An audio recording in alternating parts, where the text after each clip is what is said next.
हरे कृष्णा। भगवान नील माधव पुरुषोत्तम की। तो पिछली कथा में हमने सुना था कि वो तपस्वी ब्राह्मण ने रहस्य खोल दिया, महाराज रत्नग्रीव को ये रहस्य खोल दिया कि वो जो सन्यासी जो आए थे और तुमसे बात करके एकदम अंतर्धान हो गए, तो वो भगवान पुरुषोत्तम ही थे साक्षात। और उन्होंने ये भी कहा कि अब तुम्हें जो है अगले दिन दोपहर को तुम्हें भगवान का दर्शन होगा और तुम कृतार्थ हो जाओगे। और 5 लोग जो है केवल तुम जा पाओगे। एक तो तुम जा पाओगे महाराज, एक मैं जा पाऊंगा, तुम्हारी रानी जा पाएगी, और एक जुलाहा करम नाम का जुलाहा है वो जा पाएगा, और कौन है, एक मंत्री, सत्य नाम के मंत्री। 5 लोग जो है जा पाएंगे। 5 लोगों को ही दर्शन होगा पर्वत का। तो ब्राह्मण का ये वचन अमृत के समान लगा। राजा के हृदय की सारी चिंताएं नष्ट हो गईं। उस समय कांची नरेश कौन है, राजा रत्नगिरी। कांची नरेश को जो आनंद मिला उसका ब्रह्मा जी भी अनुभव नहीं कर सकते। जो आनंद मिला राजा रत्नगिरी को, इसका अनुभव ब्रह्मा जी भी नहीं कर सकते। धुंध भी बजने लगी, वीणा, प्रणव और गोमुख आदि बाजे भी बजे। राजा रत्नगिरी के मन में उस समय बड़ा उल्लास छा गया था। प्रतिक्षण भगवान का गुणगान करते हुए नाचते थे, खड़े होते थे, हंसते थे, बोलते थे। उन्हें सब संतापों का नाश करने वाला घनीभूत आनंद प्राप्त हुआ। हरि बोल। तब सारा दिन भगवान के कीर्तन और स्मरण में बिताकर राजा रत्नगिरी रात में गंगा जी के तट पर सो गए। सपने में उन्होंने देखा, अब दोपहर में तो दर्शन मिलने वाला है, अभी सपने में देखा, अब सोए भी, अभी तक सोए नहीं थे, अब सोए। तो सपने में देखा कि मेरा स्वरूप चतुर्भुज हो गया है, मैं शंख चक्र गदा पद्म धारण किए हूँ और भगवान पुरुषोत्तम के सामने देवताओं के साथ नृत्य कर रहा हूँ। 4 भुजाओं का रूप हो गया तो सेवक ही है ना, 4 भुजाओं का रूप हो जाए तो भगवान नहीं बनता कोई, है ना, सेवक ही है। तो देवताओं के साथ मैं नृत्य कर रहा हूँ। और उन्हें यह भी दिखाई दिया कि शंख चक्र गदा पद्म ये सब जो है धारण किए विश्वक्सेन आदि पार्षद भी परम सुंदर दिव्य स्वरूप से प्रकट होकर सदा श्री लक्ष्मीपति की उपासना में लगे रहते हैं। ये सब देखकर उन्हें बड़ा हर्ष और आश्चर्य हुआ और अपनी मनोवांछित कामना पूर्ण करने वाले भगवान पुरुषोत्तम का दर्शन पाकर महाबुद्धिमान राजा ने अपने को उनका कृपा पात्र मान लिया। हरि बोल। स्वप्न में ये सारी बातें देखकर प्रातःकाल नींद से उठे तो तपस्वी ब्राह्मण को बुलाकर उन्होंने अपना सपने का समाचार बताया। उसे सुनकर तपस्वी ब्राह्मण को बड़ा विस्मय हुआ। उन्होंने कहा, राजन, तुमने जिन भगवान पुरुषोत्तम का दर्शन किया है वे तुम्हें अपना शंख चक्र आदि चिन्हों से विभूषित स्वरूप प्रदान करना चाहते हैं। ये सुनकर रत्नगिरी राजा ने दीन दुखियों को उनकी इच्छा के अनुसार दान दिलाया। फिर गंगा सागर संगम में स्नान करके देवताओं पितरों का तर्पण किया और भगवान के गुणों का गान करते हुए उनके दर्शन की प्रतीक्षा करने लगे। अब दोपहर का समय हुआ। क्या हुआ? दोपहर का समय हुआ, वही बताया था। दोपहर का समय हुआ, आकाश में बारंबार दुंदुभियां बजने लगीं और देवताओं के हाथ से बजने के कारण उनसे बड़े जोर की आवाज हो रही थी आकाश में। सहसा राजा के मस्तक पर फूलों की वर्षा हुई। देवता कहने लगे, राजन, तुम धन्य हो, नीलाचल का प्रत्यक्ष दर्शन करो। हरि बोल। देवताओं की कही हुई ये बात ज्यों ही राजा के कानों में पड़ी त्यों ही नीलगिरी, वो महान पर्वत उनकी आंखों के सामने प्रकट हो गया। करोड़ों सूर्यों के समान प्रकाश छा रहा था। चारों ओर सोने चांदी के शिखर उसकी शोभा बढ़ा रहे थे। राजा सोचने लगे कि ये अग्नि प्रज्वलित हो रहा है या दूसरे सूर्य का उदय हुआ है अथवा स्थिर कांति धारण करने वाला विद्युत ही सामने प्रकट हो गया। बिजली तो जो है गायब हो जाती है, लेकिन शायद बिजली स्थिर कांति प्रकट हो गई। तपस्वी ब्राह्मण ने अत्यंत शोभायमान नीलगिरी को देखकर राजा से कहा, महाराज, यही वह परम पवित्र महान पर्वत है। ये सुनकर राजा रत्नगिरी ने मस्तक झुकाकर उसे प्रणाम किया और कहा, मैं धन्य और कृतकृत्य हो गया क्योंकि इस समय मुझे नीलाचल का प्रत्यक्ष दर्शन हो रहा है। राजमंत्री एक तो राजमंत्री, क्या नाम, सत्य, और रानी, उनका भी नाम विशालाक्षी, विशालाक्षी, और करम्ब नाम का जुलाहा, ये भी नीलाचल का दर्शन पाकर बड़े प्रसन्न हुए। ये 5 लोगों को ही दर्शन हो रहा है पर्वत का। हाँ, उपर्युक्त 5 व्यक्तियों ने विजय नामक मुहूर्त में नीलगिरी पर चढ़ना आरंभ किया। तो दोपहर का समय और विजय मुहूर्त, तो 10:34 से मध्याह्न काल शुरू होता है, लेकिन 10:34 के से शुरू होकर के एक मुहूर्त 48 मिनट का जब बीत जाए, तो दूसरा मुहूर्त जो होता है वो 11:22 से शुरू होता है, 48 मिनट का होता है, वो अभिजित मुहूर्त है। वो विजय मुहूर्त कहते हैं, अभिजित मुहूर्त कहते हैं। उस मुहूर्त पर राजा ने चढ़ना शुरू किया। तो 10:34 से 3:22 तक मध्याह्न काल होता है, लेकिन 11:22 से जितना भी हो 12:10 12:10 तक, ये विजय मुहूर्त, इसमें उन्होंने चढ़ना प्रारंभ किया, वो विजय मुहूर्त है। तो विजय मुहूर्त पर जो है नीलगिरी पर चढ़ना आरंभ किया। उस समय उन्हें देवताओं द्वारा बजाई गई महान दुंदुभियों की ध्वनि सुनाई दे रही थी। देवता लोग बजा रहे थे, तो सुनाई दे रही थी, दिखाई नहीं दे रहे हैं देवता लोग। पर्वत के ऊपरी शिखर पर जो विचित्र वृक्षों से सुशोभित हो रहा था, उन्होंने एक सुवर्ण जटित परम सुंदर देवालय देखा, जहाँ प्रतिदिन ब्रह्मा जी आकर भगवान की पूजा करते हैं तथा श्री हरि को संतोष देने वाला नैवेद्य भोग लगाते हैं। वो अद्भुत उज्जवल देवालय देखकर राजा सबके साथ उसके भीतर प्रविष्ट हुए। सबके साथ यानी 4 लोगों के साथ 5 लोग प्रविष्ट हुए। वहाँ एक सोने का सिंहासन था जो बहुमूल्य मणियों से जटित होने के कारण अत्यंत विचित्र दिखाई दे रहा था। उसके ऊपर भगवान चतुर्भुज रूप से विराजमान थे। उनकी झांकी बड़ी मनोहर दिखाई देती थी। चंड, प्रचंड, विजय आदि पार्षद उनकी सेवा में खड़े थे। राजा रत्नग्रीव ने अपनी रानी और सेवकों सहित भगवान को प्रणाम किया। प्रणाम के पश्चात मंत्रों द्वारा उन्हें विधिवत स्नान कराया और प्रसन्न चित्त से उपचार अर्पण किए। इसके बाद भगवान के शरीर में चंदन लगाकर वस्त्र निवेदन किया। धूप आरती करके सब प्रकार के स्वाद से युक्त मनोहर नैवेद्य भोग लगाया। अंत में पुनः प्रणाम करके तपस्वी ब्राह्मण के साथ वे भगवान की स्तुति करने लगे। उसमें उन्होंने अपनी बुद्धि के अनुसार श्री हरि के गुणों से ग्रथित स्तोत्रों का संग्रह सुनाया। तो राजा बोले, भगवान एकमात्र आप ही पुरुष हैं, अंतर्यामी हैं। आप ही प्रकृति से परे साक्षात भगवान हैं। आप कार्य और कारण से भिन्न हैं और सृष्टि रचना में कुशल ब्रह्मा जी आप ही के नाभि कमल से उत्पन्न हुए हैं और संहारकारी रुद्र का आविर्भाव भी आपके ही नेत्रों से हुआ है। आपकी ही आज्ञा से ब्रह्मा जी इस संसार की सृष्टि करते हैं। हे पुराण पुरुष, हे पुराण पुरुष, आदिकाल का जो स्थान, आदिकाल को जो स्थावर जंगम रूप जगत दिखाई देता है, वो सब आपसे ही उत्पन्न हुआ है। आप ही इसमें चेतना शक्ति डालकर इस संसार को चेतन बनाते हैं। जगदीश्वर, वास्तव में आपका जन्म तो कभी होता ही नहीं है, अतएव आपका अंत भी नहीं है। प्रभु, आप में वृद्धि, क्षय और परिणाम, इन तीनों विकारों का सर्वथा भाव है। तथापि आप भक्तों की रक्षा और धर्म की स्थापना के लिए अपने अनुरूप गुणों से युक्त दिव्य जन्म कर्म स्वीकार करते हैं। आपने मत्स्य अवतार धारण करके शंखासुर को मारा और वेदों की रक्षा की। ब्रह्मन, आप महापुरुष पुरुषोत्तम और सबके पूर्वज हैं। महाविष्णु शेष भी आपकी महिमा को नहीं जानते हैं। किसने कहा? राजा रत्नग्रीव ने कहा। भगवती वाणी भी आपको समझ नहीं पाती, फिर मेरे जैसे अज्ञानी जीव कैसे आपकी स्तुति करने में समर्थ हो सकते हैं। एकस्तुम पुरुषा साक्षात् भगवान प्रकृते परः, कार्य कारण तो भिन्नो महत्तत्वादि पूजितः।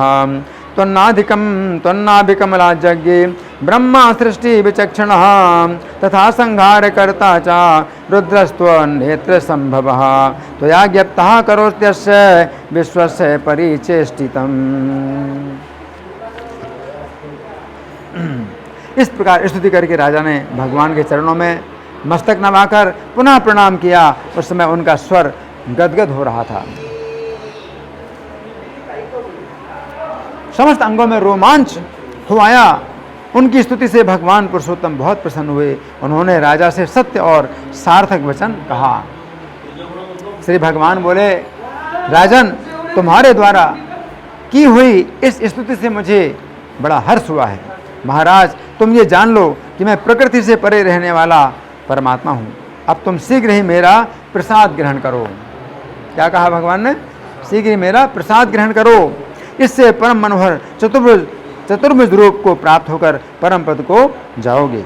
जो मनुष्य तुम्हारे द्वारा किए हुए इस स्तोत्र से मेरी स्तुति करेगा, उसे भी मैं अपना उत्तम दर्शन दूंगा, जो भोग और मोक्ष दोनों प्रदान करने वाला है। हरि बोल।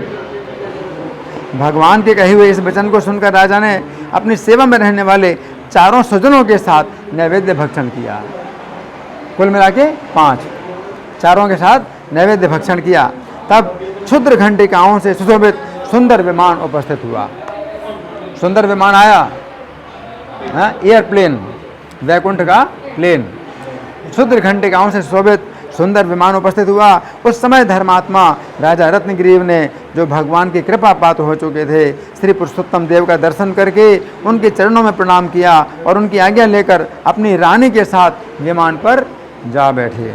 फिर भगवान के देखते देखते अद्भुत वैकुंठ लोक में चले गए। हरि बोल।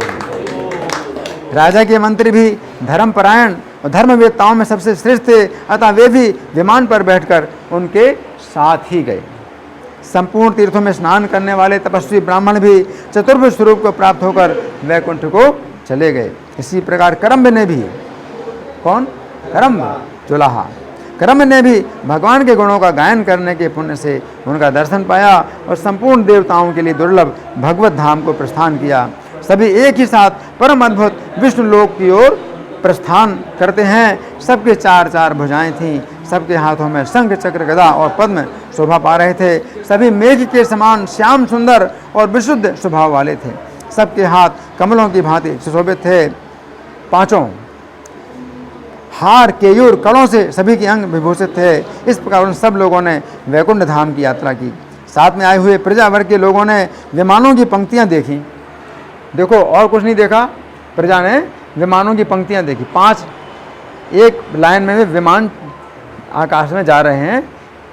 प्रजा ने ये देखा। पर्वत नहीं दिखाई दिया, न कोई पर्वत में चढ़ पाया, लेकिन क्या देखा? प्रजा ने विमानों की पंक्तियां देखी और दुंदुभी की ध्वनि को भी श्रवण किया, जो दुंदुभी बज रही वो। उस समय एक ब्राह्मण भी वहाँ गए थे, जो भगवान के चरणों में बड़ा प्रेम रखने वाले थे। उनके चित्त पर भगवत विरह का इतना अधिक प्रभाव पड़ा। एक और ब्राह्मण थे, 6वां, पर भगवान के विरह का बड़ा अनुभव हुआ उसको, कि वे चतुर्भुज रूप हो गए। विरह में ही चतुर्भुज रूप हो गए। मतलब भगवान के विरह में इतनी शक्ति होती है कि शुद्ध कर देता है, और वो चतुर्भुज रूप हो गए भगवान के विरह में। देखा, अरे वो लोग जा रहे हैं, मैं यहीं पर रहा, अरे मैं तो यहीं पर हूँ।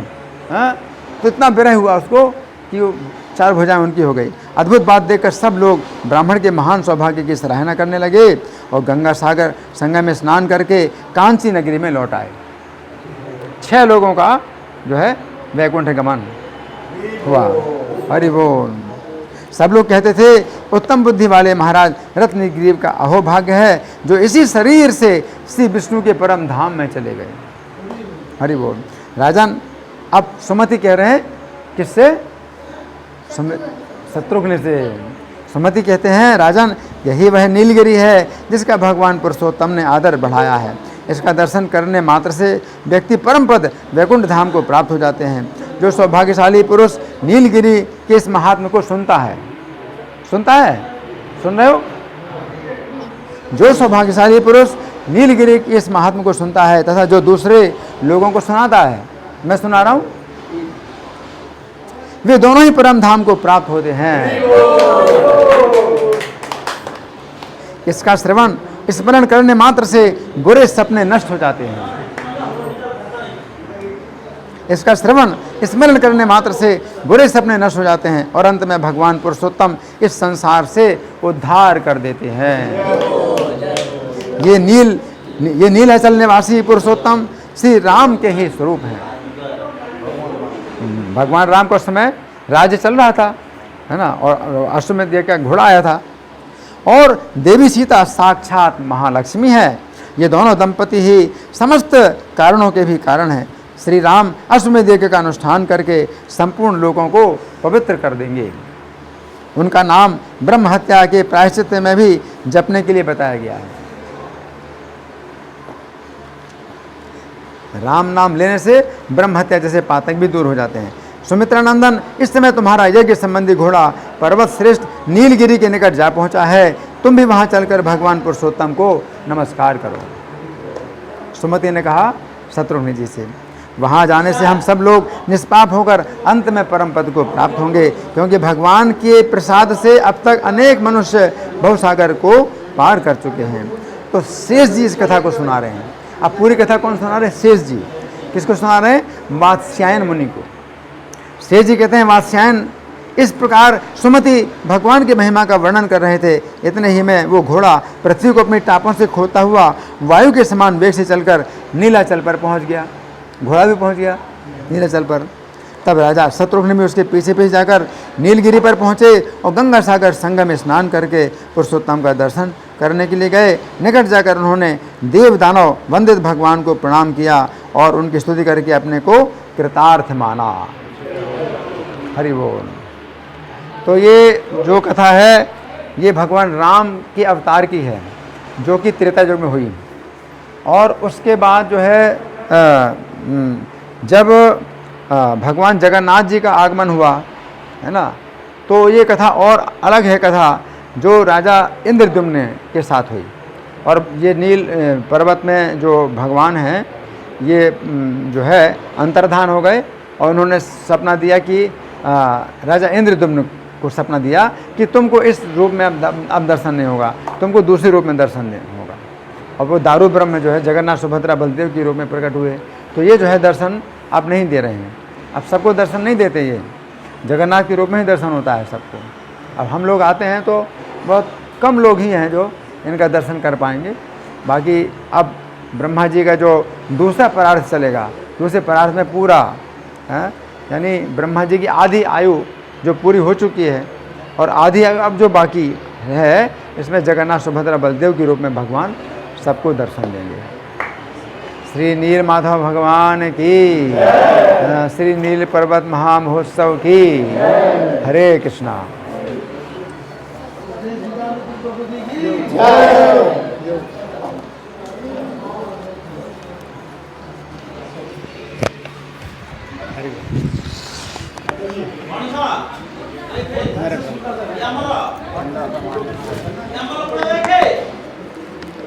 ये लोग को बोले कि हम प्रसाद यहाँ दे सकते हो, यहाँ पे यहाँ ज़्यादा बड़े। हाँ, अब हमको एक ही करो बात हुई। चलो ये भगवान के चरणों में जाता है। चलो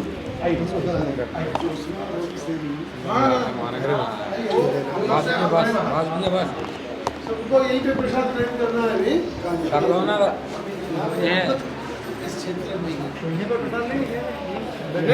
मंडप है, फल का मंडप है। चलिए आइए।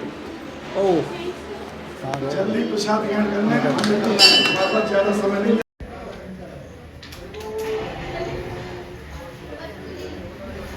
प्रभु जी एक बार इधर। प्रभु जी प्रभु जी प्रभु जी प्रभु जी प्रभु जी।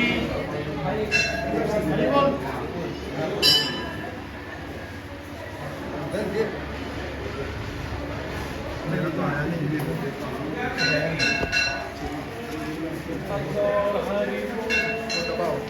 ऊपर कट्टी